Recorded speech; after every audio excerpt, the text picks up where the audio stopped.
గ్రంథం సిద్ధయోగుల విభూతి టయేషా అబ్లార్ 11వ పాఠం కుంగుఫు.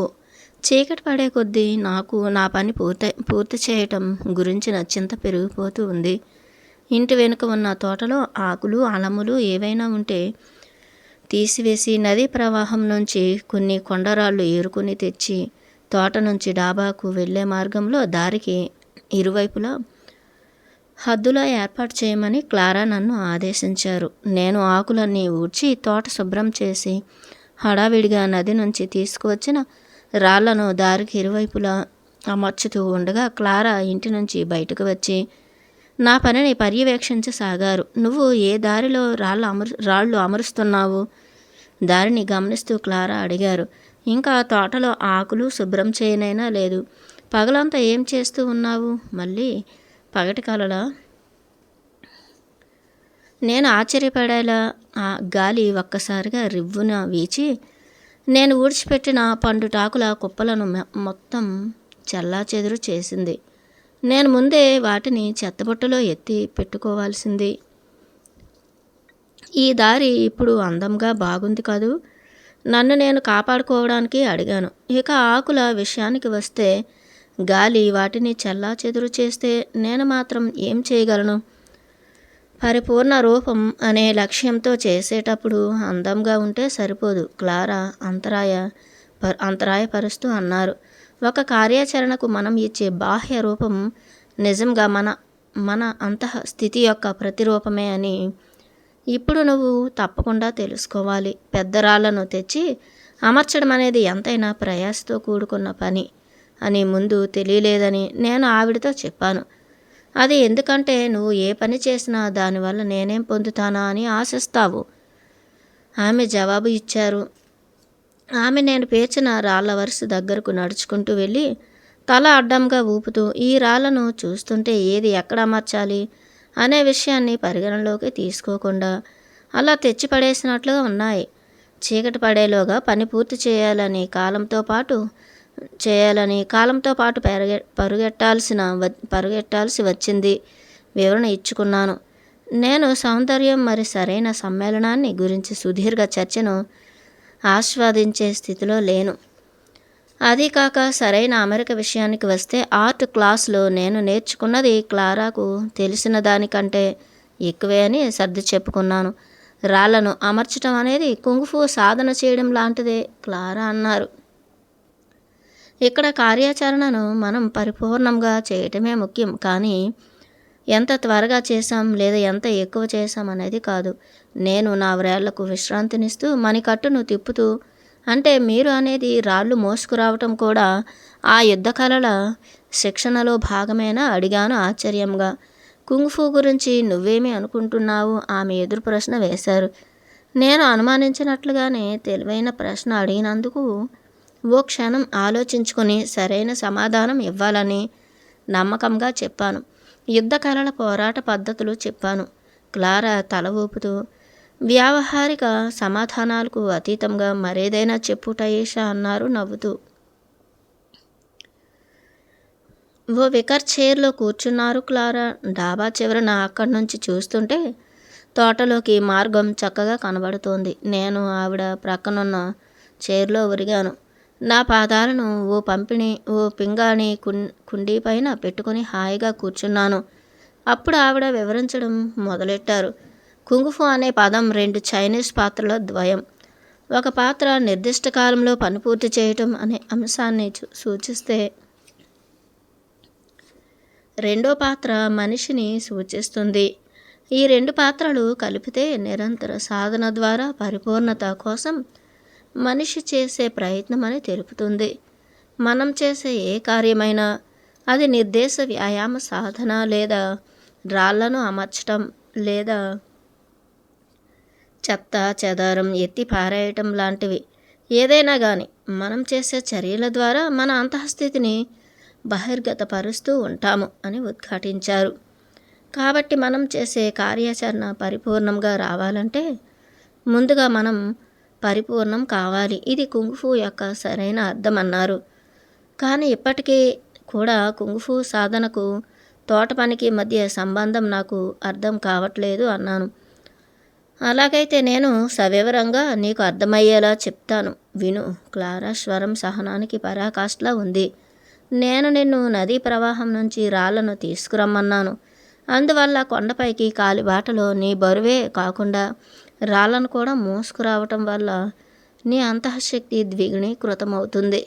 మనం కేవలం కండరాలను పెంచటమే కాదు, మన అంతఃశక్తిని కూడా పెంపొందించుకోవాలి. అలాగే నేను బోధించిన అన్ని శ్వాస వ్యాయామాలు నువ్వు ఇప్పటికే నీ దైనందిన వ్యాయామాల్లో భాగంగా సాధన చేస్తున్నావు. ఇవి అంతఃశక్తిని అభివృద్ధి పరచుకోవడానికి రూపొందించినవి. నేను పశ్చాత్తాపడ్డాను. ఆవిడ నన్ను చూస్తూ ప్రతిరోజు శ్వాస వ్యాయామాలు సాధన చేస్తున్నానని అన్నారు. నేను వాటిని సరిగ్గా చేయడం లేదని ఆవిడ గ్రహించేశారని నేను అర్థం చేసుకున్నాను. నువ్వు ఇప్పుడు నా దగ్గర నేర్చుకునే దీనిని చైనాలో ఇంటర్నల్ కుంగ్ఫు లేదా నై కుంగ్ఫు అంటారు. నియంత్రిత శ్వాస మరి శక్తి ప్రసరణతో మన ఆరోగ్యాన్ని పెంపొందించడానికి మరి శరీరాన్ని బలోపేతం చేయడానికి ఇంటర్నల్ కుంగ్ఫు ఉపయోగపడుతుంది. ఎక్స్టర్నల్ మార్షల్ ఆర్ట్స్ అంటే నువ్వు నీ జపనీస్ మాస్టర్స్ నుంచి అభ్యసించిన కరాటే మరి నేను నేర్పిన మరికొన్ని రూపాలు కూడా కండరాలు నిర్మాణానికి మరి సత్వర శరీర స్పందనకు తద్వారా విడుదలైన శక్తిని మార్గదర్శనం చేసుకోవడానికి ఉపయోగపడతాయి. ఇంటర్నల్ కుంగ్ఫూను ప్రాచీన బౌద్ధ సన్యాసులు సాధన చేసేవారని, మనం అభ్యసిస్తున్న కుంగ్ఫూను వారు అంతకుముందే రూపొందించారు అని క్లారా వివరించారు. కానీ ఇది అర్థం చేసుకో, క్లారా కొనసాగించారు. నువ్వు ఏ యుద్ధ కళను నేర్చుకున్నా లేదా నేను బోధించే ఈ పరిపూర్ణత్వ సాధనలైన వీటన్నింటి పరమార్థం ఏమిటంటే నువ్వు నీ అంతరంగాన్ని పరిపూర్ణం చేసుకోవటమే. అప్పుడే దాని బాహ్య రూపమైన ఈ శరీరం సిద్ధయోగ సాధన చేయగలుగుతుంది. నిరాశ నన్ను కారు మేఘంలా కమ్ముకుంది. నా గత మానసిక స్థితి అయిన ఓటమి భావన తిరిగి నాపై పట్టు సాధించాయి. క్లారా చెప్పిన శ్వాస ప్రక్రియ సాధన చేసినా కూడా ఆవిడ కోరుకున్నట్లుగా నేను ఏనాటికి సఫలీకృతురాల్ని కాలేను. నాకు ఇంతకీ ఆ గ్రేట్ క్రాసింగ్ అంటే ఏంటో అర్థం కూడా తెలియదు. నేను ఒంటరిగా గ్రహించాల్సిన కార్యసాధక అవకాశంగా దాన్ని భావిస్తున్నాను. ఇన్ని నెలలుగా నువ్వు చాలా సహనంగా ఉన్నావు. తన ప్రోత్సాహం నాకు ఈ సమయంలో అవసరమని గ్రహించి నా భుజంపై చిన్నగా తడుతూ అన్నారు క్లారా. నిజంగా సిద్ధయోగ సాధనను అధికారంగా పరోక్షంగా ఆరోపణలు చేస్తూ బోధిస్తున్నా కూడా నువ్వు ఏనాడు ఆక్షేపించలేదు. మొట్టమొదటిసారి ఆవిడ ఈ పదం వాడగానే సరైన అవకాశం కోసం చూస్తున్నా నేను నా మనసులో అడగాలని అనుకుంటోంది. క్లారా, మీరు అధికారిక సిద్ధయోగ సాధన విభాగమని దేనిని అంటున్నారు అని అడిగేశాను. క్లారా నన్ను చూసి సీరియస్గా, ఇది చెప్పడం కాస్త కష్టమే. నేను చర్చించడానికి అయిష్టత చూపించేది ఎందుకంటే దీనికి చెడ్డ పేరు రాకూడదని, అలాగే నిన్ను భయపెట్టకూడదని. అయినా ఇప్పుడు దీని గురించి చర్చించుకోవటానికి సమయం ఆసన్నమైంది. కానీ దీనికంటే ముందు నీకు ప్రాచీన మెక్సికో ప్రజల గురించి సావధానంగా చెప్పనివ్వు. క్లారా నా వైపుకు వాలి మందరమైన స్వరంతో, స్పెయిన్ పాలనకు పూర్వం ఉన్న మెక్సికో ప్రజలు దాదాపు అన్ని విధాల ప్రాచీన చైనీయుల్లాగానే ఉండేవారు. క్లారా నా వైపుకు వాలి మందరమైన స్వరంతో, స్పెయిన్ పాలనకు పూర్వం ఉన్న మెక్సికో ప్రజలు దాదాపు అన్ని విధాల ప్రాచీన చైనీయుల్లాగానే ఉండేవారు. బహుశా అది ఎందువల్లనంటే ఇరువురి మూలాలు ఒక్కటే అయి ఒకే విధమైన ప్రపంచాన్ని ఉంచుకున్నందువల్లనేమో. ప్రాచీన మెక్సికో ఇండియన్స్కి ఉన్న చిన్న అనుకూలత ఏమిటంటే వారు నివసిస్తున్న ప్రపంచం మార్పుకు లోనవుతూ ఉంది. అందువల్ల మానవ మనుగడలో ప్రతి కోణాన్ని వారు అత్యంత పరిశీలనాత్మకంగాను ఆసక్తికరంగాను చూసేలా చేసింది. వారు ఈ విశ్వాన్ని, జీవితాన్ని, మరణాన్ని, మరి మానవ అవకాశాల మహిమాన్విత పరిధిని ప్రజ్ఞ మరి గ్రాహ్యత పరంగా అర్థం చేసుకోవాలని కోరుకున్నారు. తెలుసుకోవాలనే ఆకాంక్ష వారిని వివిధ రకాల సాధనలకు అభివృద్ధి చేసి వాటి గుండా ప్రయాణించి అనూహ్యమైన ఉన్నత అవగాహన స్థాయిల్లోకి వారిని చేర్చడానికి దోహదపడింది. వారు తాము సాధన చేసిన అభ్యాస పద్ధతులను, ఆ అభ్యాసం ద్వారా ఆవిష్కరించిన తలాల యొక్క సమగ్ర వర్ణనలు సవివరంగా జతపరిచారు. ఒక రకమైన కాగితం లాంటి వస్త్రంలో ఓ తరం నుంచి మరో తరానికి ఈ సాంప్రదాయం రహస్యంగా అందజేయబడింది. దాదాపు ఊపిరి పీల్చుకోవడం మరిచేటంత ఉత్సాహంతో ఆ మెక్సికో ఇండియన్స్ నిజానికి అసలు శిష్యులు మహిమాన్విత సిద్ధయోగులు అని నొక్కి చెప్తూ క్లారా చర్చను ముగించారు. ఆమె విప్పారిన నేత్రాలతో నా వైపు పరికించి చూశారు. మసక వెలుతురులో ఆమె కంటి పాపలు విశాలంగా ఉన్నాయి. తన మొట్టమొదటి గురువైన ఓ మెక్సికన్ ఇండియన్ ఆ ప్రాచీన అభ్యాస పద్ధతుల యొక్క సంపూర్ణ జ్ఞానాన్ని కలిగి ఉన్నారని, వాటిని తనకు బోధించారని క్లారా వెల్లడించారు. మీరు నాకు నేర్పుతున్న అభ్యాసాలు అవేనా క్లారా? ఆమె ఉత్సాహానికి సరితూగేలా నేను ప్రశ్నించాను. ఈ స్ఫటికాలు ప్రాచీన సిద్ధయోగుల యొక్క ఆయుధాలుగా వాడబడేవని, మార్మికులు ఓ సత్సంకల్పంతో ఉపయోగించబడేవని,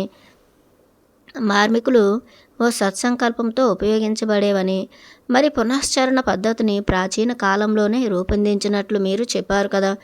అంటే దీని అర్థం నేను సార్సరీ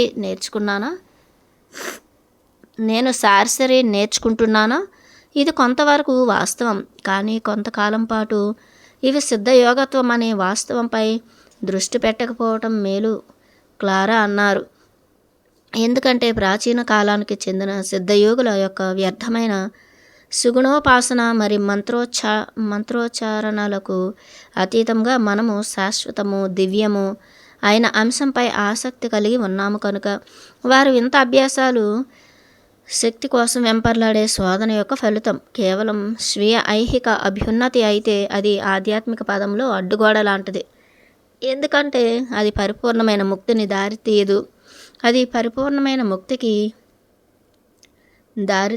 పరిపూర్ణమైన ముక్తి అంటే అది మన శాశ్వత దివ్యత్వ స్థితి.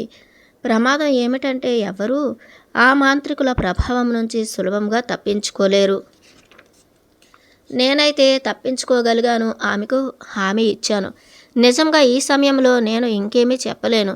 ఆవిడ తిక్కరేగినట్లుగా అన్నారు. కానీ పోను నీకే అర్థమవుతుంది అన్నారు. నేను వంచనకు, తీవ్రమైన నిరసనకు గురైనట్లు గింజుకున్నాను. ఆసక్తికరమైన అంశాలను బోధిస్తూ మధ్యలో చెప్పటం ఆపి కావాలని బొమ్మలాగా నా మనస్సుతోనూ భావాలతోనూ ఆడుకుంటున్నారు. మరి భవిష్యత్తులో ఏదో ఓ రోజు ఈ జ్ఞానం అంతా స్పష్టమవుతుందని ప్రమాణాలు చేయటం అసంబద్ధం అని ఆక్షేపించాను. క్లారా నా నిరసనలను పూర్తిగా నిర్లక్ష్యం చేశారు. కనీసం నేను ఓ మాట మాట్లాడుతున్నట్లుగా కూడా పట్టించుకోలేదు.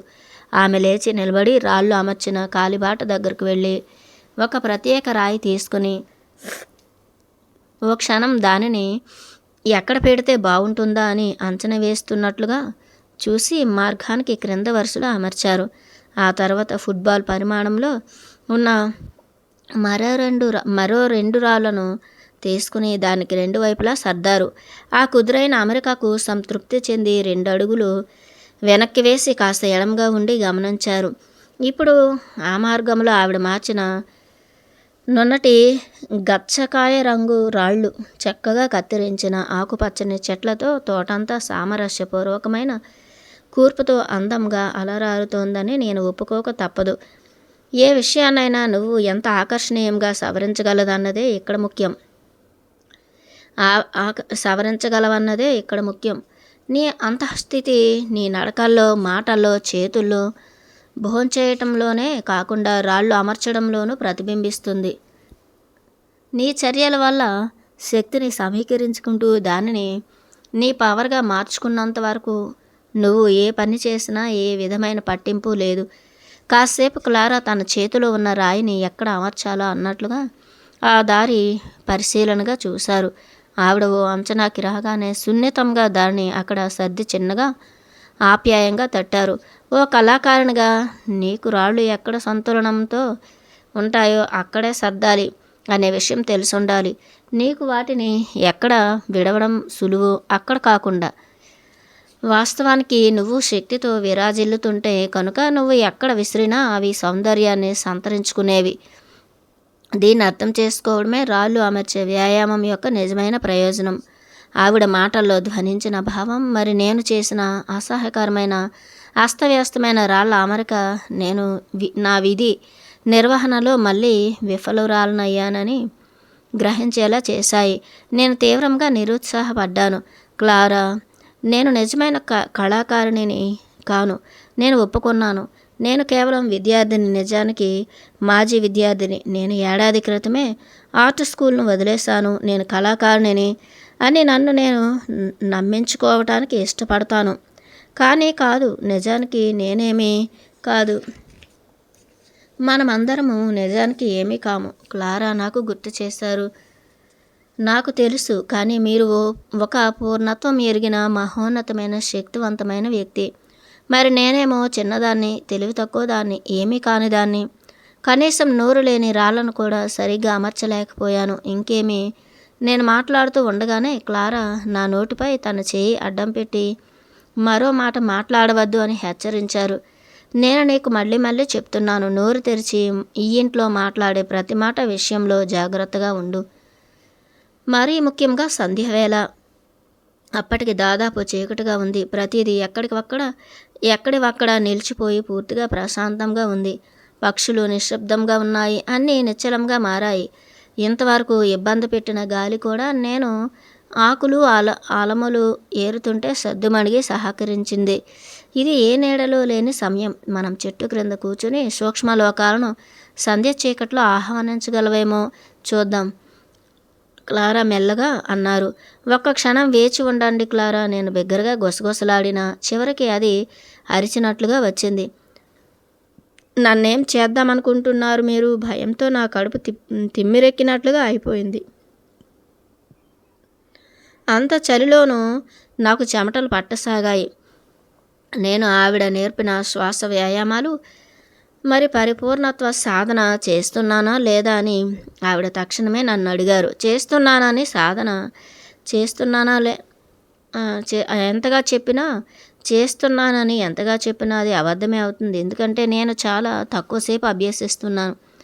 అయితే నేను వాటిని మర్చిపోలేదు ఇంకా. ఎందుకంటే పునశ్చరణ నాకు మిగిలి ఉన్న కొద్దిపాటి శక్తిని హరించి వేస్తుంటే ఇంకా మిగిలిన వేటికి సమయం చాలక రాత్రిళ్ళు అలసిపోయి నిద్రకు ఉపక్రమిస్తున్నాను. నువ్వు వాటిని క్రమం తప్పకుండా అభ్యసిస్తూ ఉన్నట్లయితే ఇలాంటి దీనస్థితిలో ఉండాల్సిన అవసరం లేదు, దగ్గరగా వాలి క్లారా అన్నారు. నువ్వు చిరుగాలికి వణుకుతున్న చిగురుటాకులా ఉన్నావు. నేను బోధించిన శ్వాస ప్రక్రియల గురించి ఓ రహస్యం వాటిని అమూల్యమైనవి చేస్తోంది. ఏమిటది? నేను నత్తిగా అడిగాను.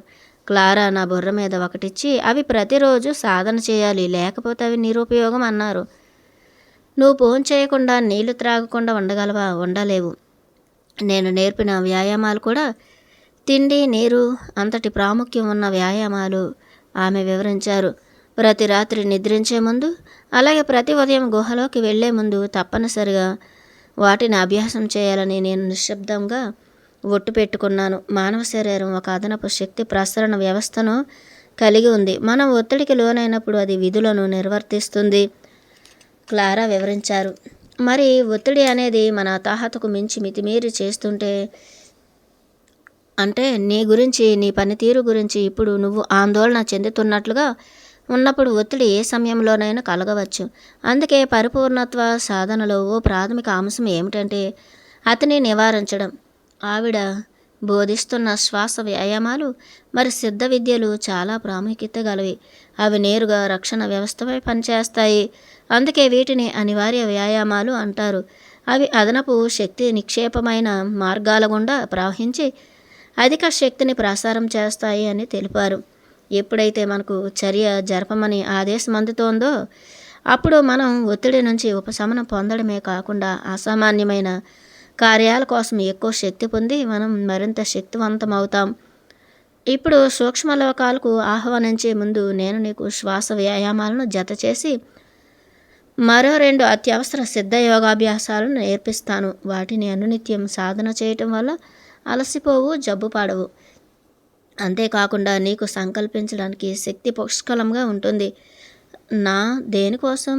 నీ సంకల్పం కోసం, క్లారా పునరావృతం చేశారు. నువ్వు చేసే ఏ చర్య యొక్క ఫలితాన్ని అయినా సంకల్పించడానికి గుర్తుంచుకో. ఆమె నా భుజాలు పట్టుకుని గిర్రున తిప్పడంతో నేను ఉత్తరాభిముఖంగా నిలబడ్డాను. ఈ కదలిక ప్రత్యేకించి నీకు ముఖ్యమైంది టయేషా. ఎందుకంటే మితిమీరి ఏడవడం వల్ల నీ ఊపిరితిత్తులు బలహీనమయ్యాయి. నీ గురించి నువ్వు జీవితకాలం పరితపించినందువలన ఆ ప్రభావం ఖచ్చితంగా నీ ఊపిరితిత్తుల మీద పడింది. ఆవిడ ప్రకటన నా ఏకాగ్రతను కుదిపేసింది. ఆమె మోకాళ్ళు మరి చీలమండలను వంచుతూ మార్షల్ ఆర్ట్స్లో స్ట్రెయిట్ హార్స్ అనే భంగిమను ప్రదర్శించారు. కాళ్ళను భుజాలు అంత వెడల్పుగా పెట్టి కొద్ది మోకరెళ్ళడం వలన ఈ భంగిమ గుర్రంపై కూర్చున్న వ్యక్తిని అనుకరించినట్లుగా అనిపిస్తుంది. ఆమె తన ఎడమ చేతి చూపుడు వేలు క్రిందకు చూపుతూ మిగతా వేలను మడిచి ఉంచారు. శ్వాస లోనికి పీల్చుకుంటుండగా తలను సున్నితంగానే కానీ బలంగా తనకు చేతనైనంత కుడి ప్రక్కగా తిప్పారు. ఎడమ భుజం దగ్గర నుంచి చేతిని తల మీదుగా గుండ్రంగా వెనుకకు తిప్పి అరచేతిని వెన్నెముక చివరి భాగాన ఉంచారు. అదే సమయంలో ఆమె తన కుడి చేతిని నడుము చుట్టూ తిప్పి తన ఎడమ చేయి మీద కుడి పిడికిలి ఉంచారు. కుడి చేతి పిడికిలిని ఉపయోగించి ఎడమ చేతిని వెన్నెముక నిలువున పైకి తోస్తూ ఎడమ చేతిని అకింబోలా మడిచి ఉచ్ఛ్వాస తీసుకోవడం పూర్తి చేశారు. ఆమె ఊపిరిని 7 అంకెలు లెక్కించేంత వరకు కుంభించి తర్వాత ఎడమ చేతిపై ఒత్తిడిని తొలగించి తిరిగి వెన్నుముక చివరికి దించేశారు.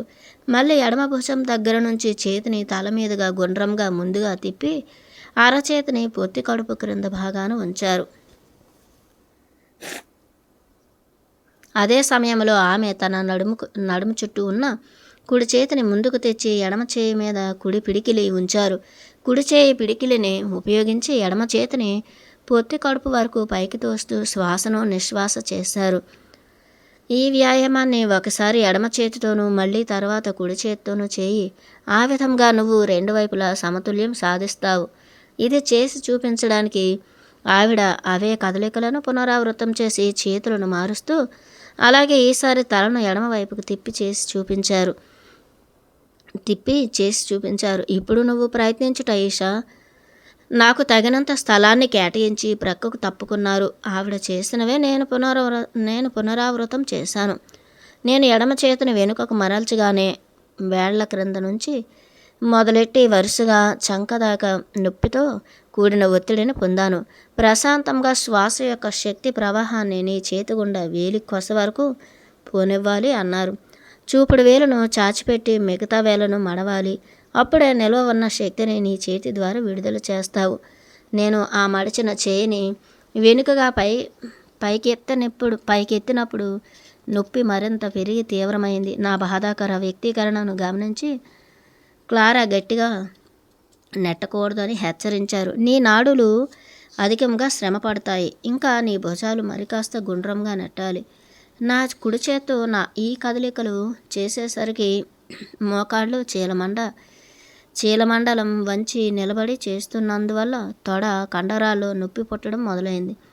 నేను ప్రతిరోజు కుంగ్ఫూ సాధన చేసేది కూడా ఇదే భంగిమలోనే అయినా ఎలక్ట్రిక్ కరెంటు నా కాళ్ళ ద్వారా ప్రవహిస్తున్నట్లుగా కంపించసాగాయి.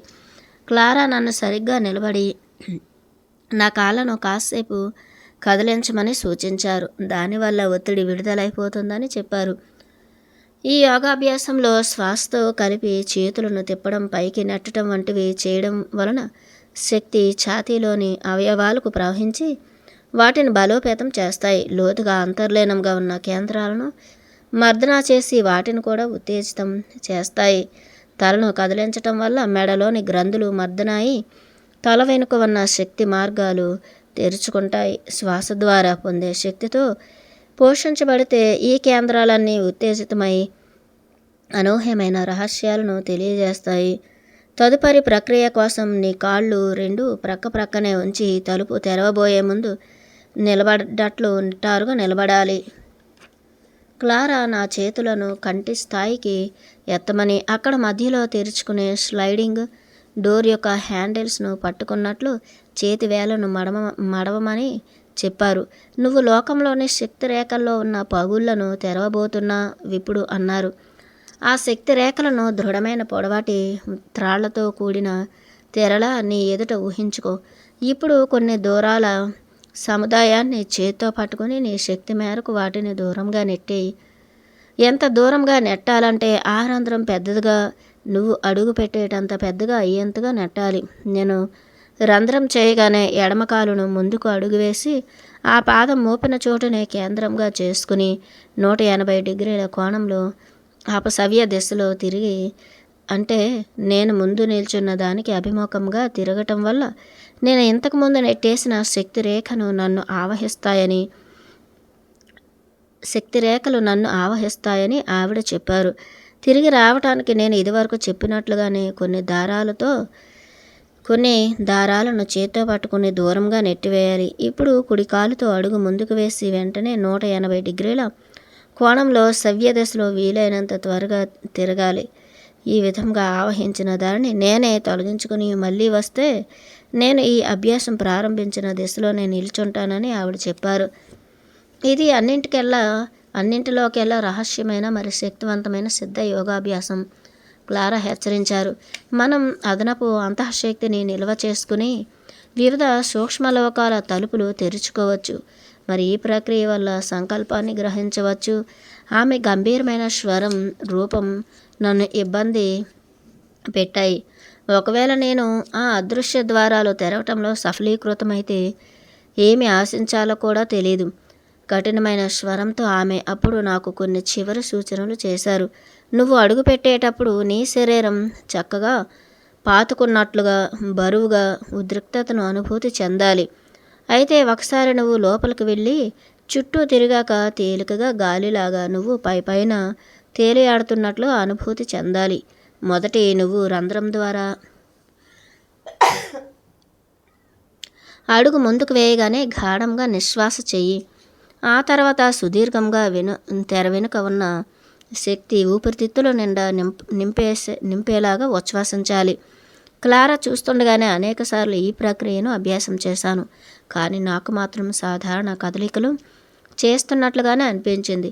క్లారా చెప్పినట్లుగా శక్తి రేఖలు తెరను ఏర్పాటు చేసినట్లు నేను అనుభూతి చెందలేకపోయాను. తలుపు తెరుచుకునేంత గట్టిగా నువ్వు లాగట్లేదు. క్లారా నన్ను సరిచేశారు. నీ అంతఃశక్తిని ఉపయోగించు. నీ చేతి కండరాలను మాత్రమే కాదు, నిశ్వాసతో అడుగు ముందుకు వేసే ముందు నీ కడుపును లోనికి లాక్కోవాలి. ఒకసారి లోనికి వెళ్ళాక వీలైనన్ని ఎక్కువసార్లు ఊపిరి తీసుకోవాలి. కానీ జాగ్రత్త, నీకు అవసరమైన దానికన్నా ఒక్క క్షణం కూడా ఎక్కువ అక్కడ ఉండకూడదు. నా బలాన్ని కూడదీసుకుని గాలిని పట్టుకున్నాను.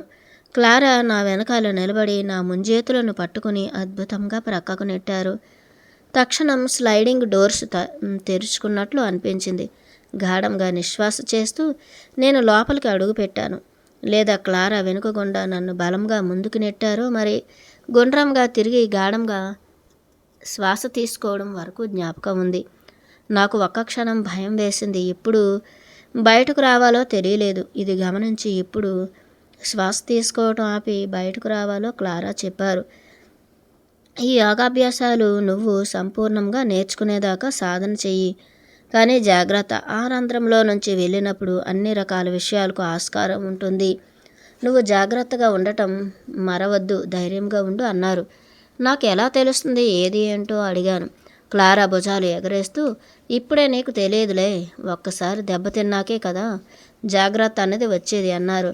పిరికితనం లేని జాగ్రత్తను మన సామర్థ్యంతో జోడిస్తే అంతఃశక్తిని నియంత్రించవచ్చు. అంతేగాక దాన్ని రిజర్వ్ ఛానల్గా మళ్ళిస్తే మనకు అవసరమైనప్పుడు అద్భుతమైన కార్యాలు చేయడానికి ఉపయోగించుకోవచ్చు. తగినంత అంతఃశక్తితో ఏదైనా సాధించవచ్చు. కానీ మనం దాన్ని శుద్ధి చేసి నిల్వ చేసుకోవాల్సిన అవసరం ఉంది. కాబట్టి మనిద్దరం నువ్వు నేర్చుకున్న కొన్ని సిద్ధ విద్యలను అభ్యాసం చేసి పిరికితనం లేకుండా జాగ్రత్తగా ఉంటూ సూక్ష్మలోకాలకు ఆహ్వానిద్దాం క్లారా అన్నారు. నా కడుపులో ఉన్న వృత్తాలుగా ప్రారంభమైన శక్తి పెరుగుదలను చవిచూశాను. మొదట్లో అది భయమేమో అనుకున్నాను. కానీ నా శరీరం భయపడలేదనిపించింది. అది ఒక అవ్యక్తమైన శక్తి, ఏ ఆకాంక్షలు భావోద్వేగాలు లేని శక్తి. లోపల నుంచి బయటికి తిప్పుతూ అది పెరిగాక నా వీపును అసంకల్పితంగా కుదిపింది. క్లారా డాబా మధ్యలోకి వెళ్ళింది. నేను ఆమెను అనుసరించాను. ఆమె కొన్ని ప్రక్రియలు చేయసాగారు. నేను ఆమెను అనుసరించడానికి అనుమతిస్తూ నెమ్మదిగా చేయసాగారు. కళ్ళు రెండు మూసుకో గుసగుసగా చెప్పారు. నీ కళ్ళు మూసి ఉన్నప్పుడు అప్పటికే అక్కడ ఉన్న శక్తి రేఖలను సంతులనం చేయడానికి సులువుగా ఉపయోగించుకోవచ్చు. నేను కళ్ళు మూసుకొని క్లారాతో సమశ్రుతిలో కదలసాగాను. నాకు ఆమె సంకేతాలను అనుసరిస్తూ స్థానాలు మారటంలో ఏ సమస్య లేకపోయినా నేను సమతుల్యతలో ఉండడం కష్టమైపోయింది. అది ఎందుకో నాకు తెలుసు. నేను ఈ కదలికలు సరిగ్గా చేయడానికి చాలా గట్టిగా ప్రయత్నిస్తున్నాను. ఇదివరకు నేను కళ్ళు మూసుకుని నడవడానికి ప్రయత్నించినప్పుడు తప్పనిసరిగా నేను సఫలీకృతం అవ్వాలని భావించి మరిన్ని పొరపాట్లు చేశాను.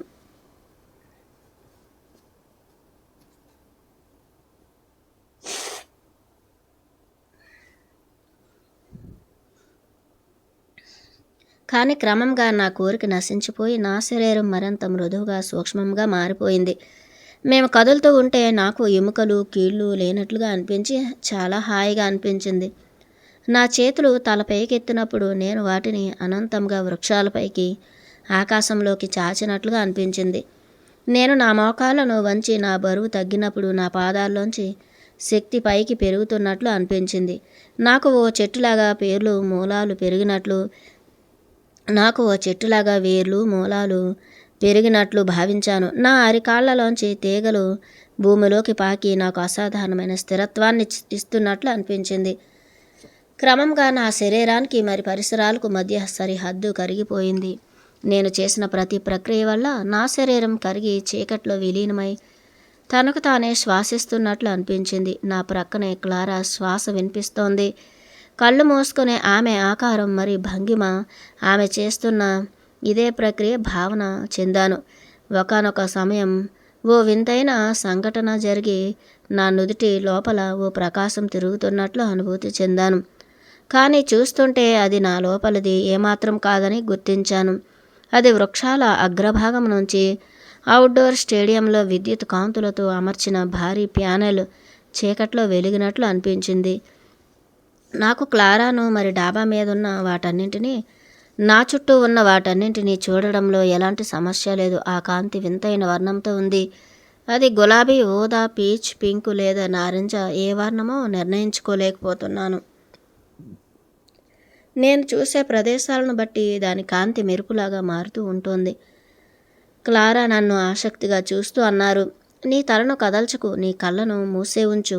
కేవలం నీ శ్వాస మీదే ధ్యాస ఉంచు. నేను కళ్ళ విప్పార్చుకుని చూస్తుండటం, తాను చూశాక కూడా నా కళ్ళు మూసుకుని ఉంచటం కొనసాగించమని ఆమె ఎందుకు అన్నారో తెలియలేదు. నేను ఈ కాంతి వర్ణాన్ని గుర్తించడానికి ప్రయత్నిస్తున్నప్పుడు నా తల కొంచెం కదిలిన దాని తీవ్రత హెచ్చుతగ్గులై నేను దాన్ని పరికించి చూడడం కష్టమైపోతుంది. నేను నా శ్వాస లయను కోల్పోయి నా చుట్టూ ఉన్న ప్రకాశంలో ఏకమైపోయాను. అప్పుడు హఠాత్తుగా ఆ ప్రకాశం ఎలా వచ్చిందో అలాగే అంతర్ధానమై నన్ను గాఢాంధకారంలో ముంచేసింది. మనం వంటగదిలోకి వెళ్ళి కొంచెం కూర వేడి చేసుకుందాం పదా, నన్ను చిన్నగా పొడుస్తూ క్లారా అన్నారు. నేను సంశయించాను. అసంబద్ధంగా ఉంది. నా శరీరం భారంగా అనిపించింది. నేను కూర్చోక తప్పదు అనిపించింది. ఇప్పుడెక్క నువ్వు కళ్ళు తెరవచ్చు క్లారా అన్నారు. నాకు ఇంతవరకు కళ్ళు తెరవటం ఇంత కష్టమైన విషయంగా ఏనాడు అనిపించలేదు. వీటిని తెరవాలి అంటే ఎంత సమయం పడుతుందో అనిపించింది. ఎలాగోలా కష్టపడి కళ్ళు తెరిచాక మళ్ళీ వెంటనే మూతపడిపోయాయి. ఇలా తెరవటం మోయడం చాలాసేపు జరిగాక క్లారా నా భుజాలను కుదిపేస్తున్నట్లుగా అనిపించింది. టైషా, కళ్ళు తెరువు అని ఆజ్ఞాపించారు. స్పృహ కోల్పోవద్దు. టైషా, వినబడుతోందా? నేను తల విదిలించి కళ్ళు విప్పారి చూశాను. మళ్ళీ మూసుకుపోతూనే ఉన్నాయి. గాఢాంధకారంలా ఉంది. కానీ కాస్తంత వెన్నెలలో చెట్ల ఆకుల మధ్య నుంచి క్లారా నీడ కనబడకుండా ఉంది. మేము డాబా మీద ఒక చెట్టు క్రింద 2 ఆర్మ్ చైర్స్లో కూర్చున్నాము. నేను ఇక్కడికి ఎలా వచ్చానో నేను అనాలోచితంగా అన్నాను. నువ్వే నడుచుకుంటూ వచ్చి కూర్చున్నావు క్లారా అన్నారు. కానీ ఏం జరిగింది? ఒక్క క్షణం క్రితం వరకు దేదీప్యమానంగా ఉంది. నేను అన్నింటినీ స్పష్టంగా చూడగలిగాను. ఏం జరిగిందంటే నువ్వు సూక్ష్మలోకంలోకి ప్రవేశించావు, క్లారా అభినందిస్తున్న స్వరంతో అన్నారు. నీ శ్వాస మీద ధ్యాస ద్వారా నువ్వు అక్కడికి వెళ్ళావని చెబుతున్నాను. కానీ నిన్ను ఛాయను చూసుకో అని అడిగి భయపెట్టదలుచుకోలేదు. నిన్ను నీ ఛాయను చూసుకో అని అడిగి భయపెట్టదలుచుకోలేదు. నాకు తక్షణమే క్లారా ఏం మాట్లాడుతున్నారో అర్థమైపోయింది. నేను నోరు తెరిచి అక్కడ ఏ నీడలు ఛాయలు ఏమి లేవు, ప్రకాశవంతమైన దేదీప్యమానమైన వెలుగు తప్ప అన్నాను. క్లారా నవ్వుతూ, ఈ రాత్రి నువ్వు నిజంగా అమూల్యమైనదే కనుగొన్నావు టైషా. ఈ ప్రపంచానికి ఆవల ఏ నీడలు ఛాయలు లేవు, ప్రకాశవంతమైన దేదీప్యమానమైన వెలుగు తప్ప.